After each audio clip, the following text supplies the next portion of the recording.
우리는 계시, 예언, 미래, 축복을 믿지만 그렇다고 하나님이 결과까지 보장해 주시는 것은 아닙니다. 하나님이 우리에게 복을 약속하시지만 우리 대신 살아주시는 것이 아니에요. 우리 대신 남편 역할을 하는 게 아니고, 우리 대신 애비 역할을 하시는 게 아니고, 우리 대신 기업을 경영하게 하시는 게 아니고, 우리 대신 국가를 경영하게 하시는 것이 아닙니다. 하나님이 의도하시는 결과를 얻어내는 것은 우리의 몫입니다. 해피엔딩을 얻어내는 것은 하나님의 약속에 나의 믿음을 더하고 실천함으로 말미암습니다. 오늘 본문에 하나님이 바로에게 주신 꿈에는 교훈이 담겨져 있지 않고 권고사항이 담겨져 있지 않습니다. 이런 일이 있을 것이다를 보여준 것뿐이지, 그러므로 이렇게 하라느니 저렇게 하라느니 이것을 배우라느니 이것을 준비하라느니 그런 요소가 없습니다. 그걸 발견한 사람은 요셉입니다. 하나님이 준 꿈은 어떤 일이 일어날 것인가 하는 것을 단편적으로 보여준 것뿐입니다. 7년의 풍년이 있고 7년의 흉년이 있을 것이다. 흉년이 너무 심해서 풍년을 잊어버리게 될 것이다. 그 의미만 보면 여기에는 어떤 소망도 있지 않고 여기에는 어떤 권고사항이 있는 것도 아니고 아주 암울한 내용뿐입니다. 바로가 꿈을 꾼 다음에 번민했다는 것이 충분히 이해가 됩니다.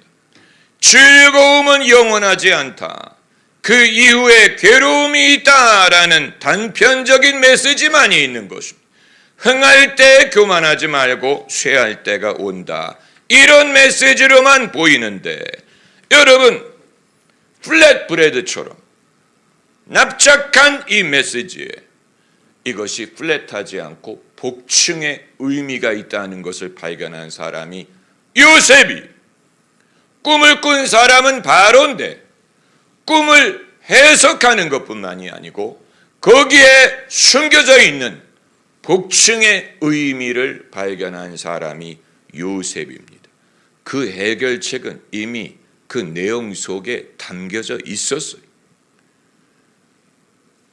먼저 7년의 풍년이 있으리라. 이것이 해답이.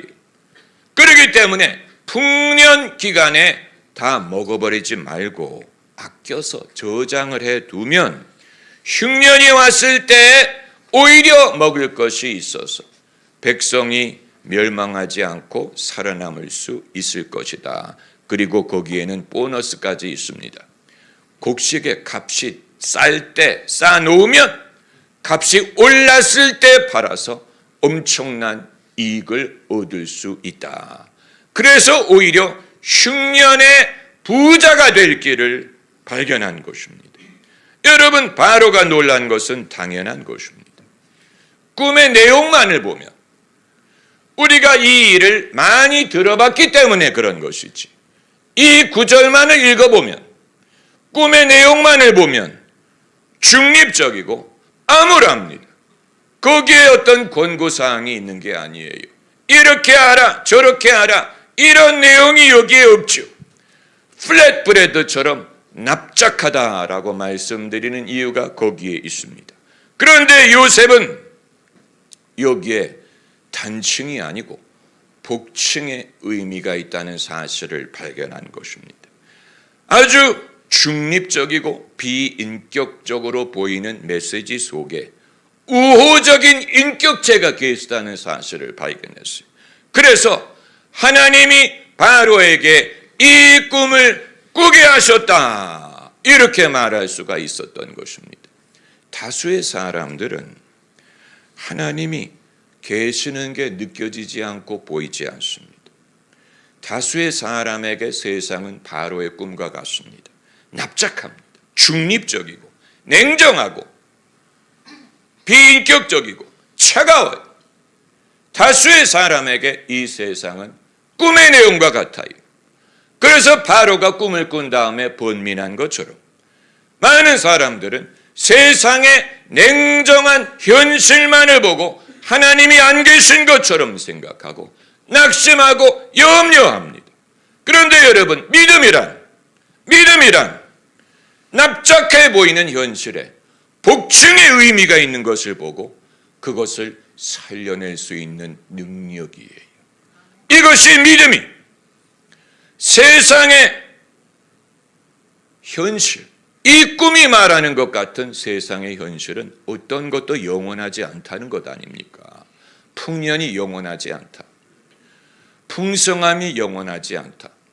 명예든 영광이든 애정이든 영원하지 않다. 이후에 궁할 때가 온다. 그리고 그 궁함이 심해서 풍성하던 것을 잊어버리게 된다. 이게 표면적인 의미. 이것만을 알면 이 세상은 허무한 거죠. 차가운 현실이. 그러나 요셉처럼 복층의 구조를 발견하면 여기에 해답이 있는 것을 발견합니다. 그렇기 때문에 풍족할 때 그것을 탕진하지 말고 교만하지 말고 풍족할 때 그것을 사용해서 나중에 궁하게 될 때를 준비할 수 있다면 궁하게 될 때 당황하지 않고 낙심하지 않고 오히려 평안하게 지낼 수 있다. 이 지혜, 제가 이렇게 말씀드리면 그거 당연한 거 아닙니까? 여러분 이렇게 생각하실 것입니다. 부부가 신혼일 때는 풍년이, 애정의 풍년, 그 애정의 풍년이 영원히 지속될 것 같죠.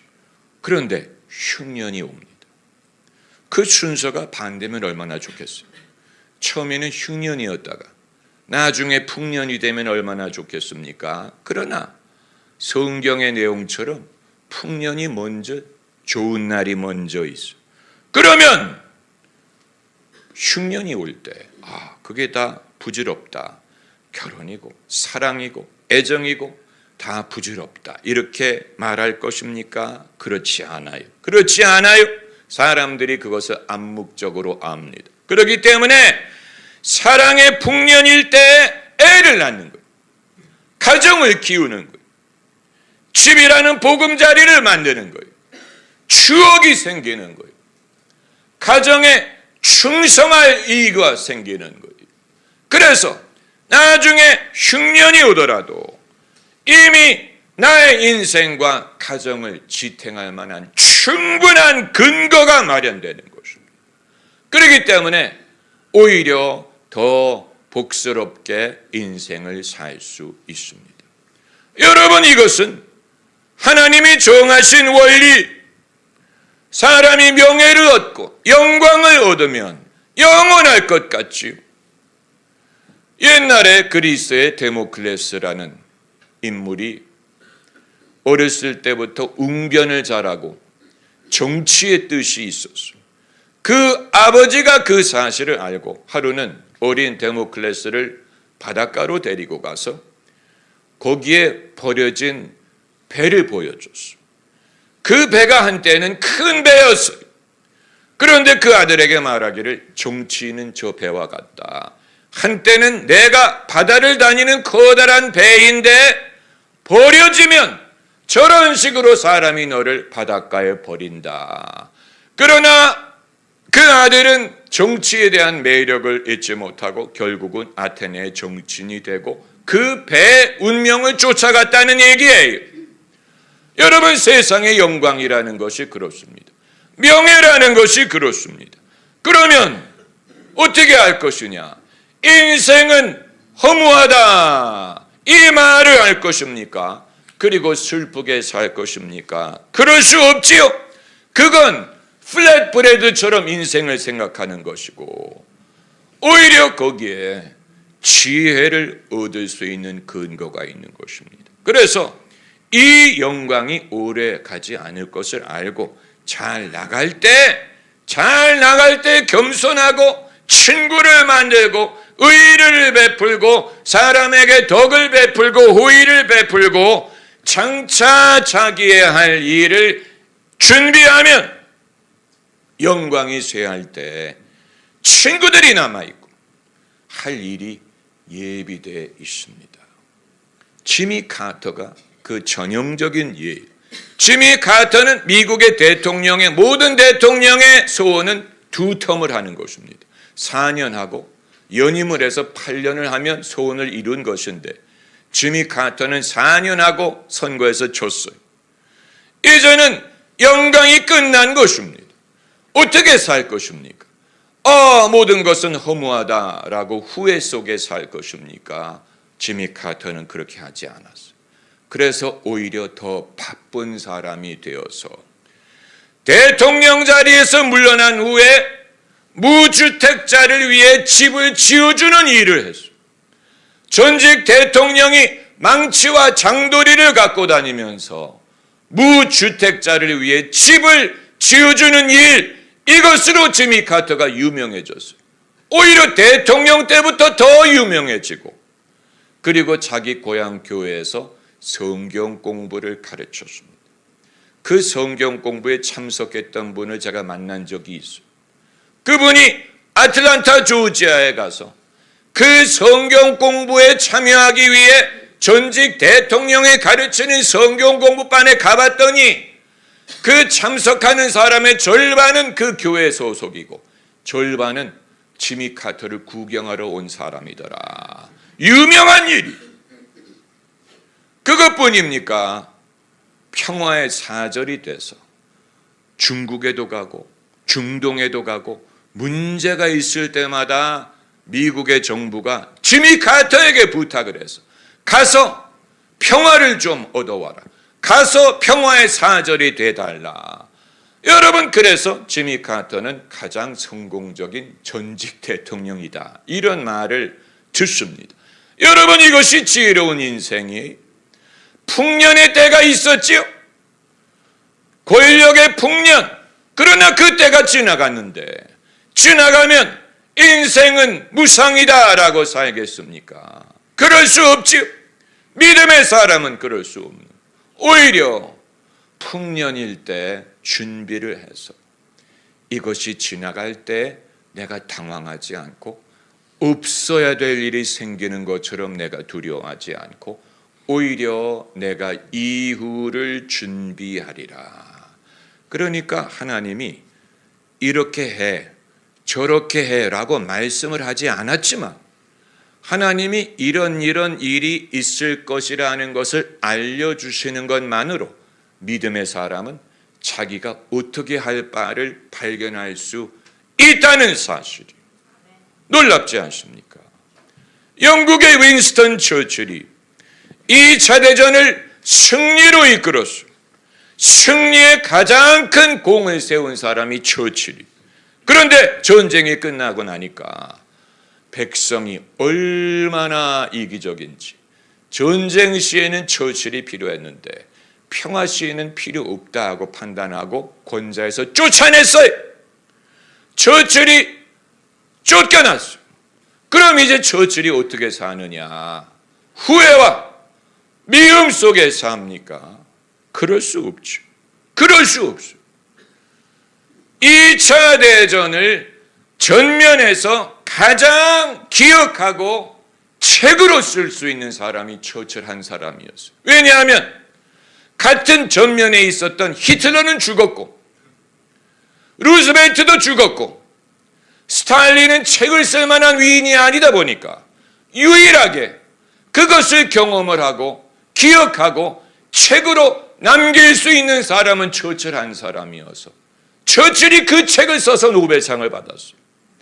그리고 우리가 2차 대전사를 공부할 때 처칠의 책을 통하지 않고는 그 사실을 알 수 없는 유일한 문지기가 된 것입니다.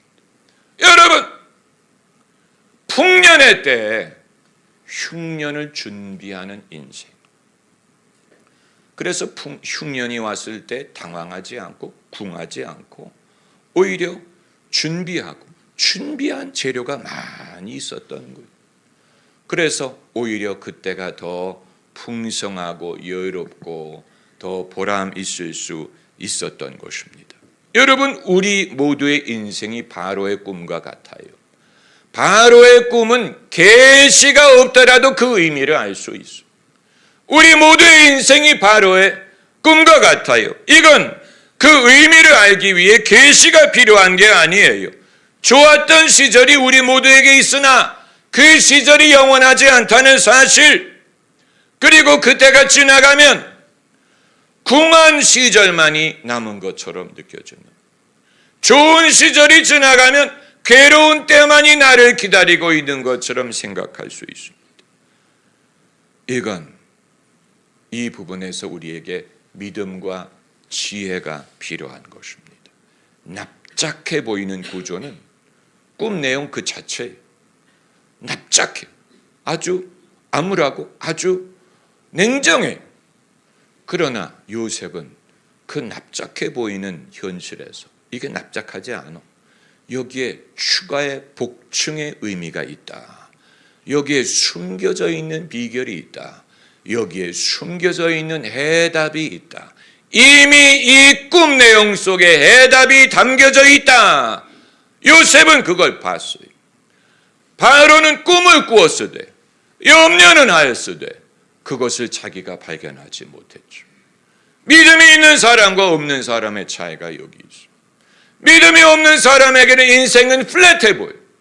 플랫 브레드, 아주 납작한 1차원적인 유대리가 없는, 여유가 없는, 길이 없는, 되돌릴 수 없는, 피할 수 없는, 모든 사람에게 불가피한 것으로 보이죠. 그런데 믿음의 사람은 이게 아니야. 하나님이 이 꿈을 꾸게 하신 것은 우리가 멸하지 않고 살게 하기 위함이야. 믿음의 눈으로 봤을 때 여기에 숨겨져 있는 지혜를 발견한 것입니다. 할렐루야.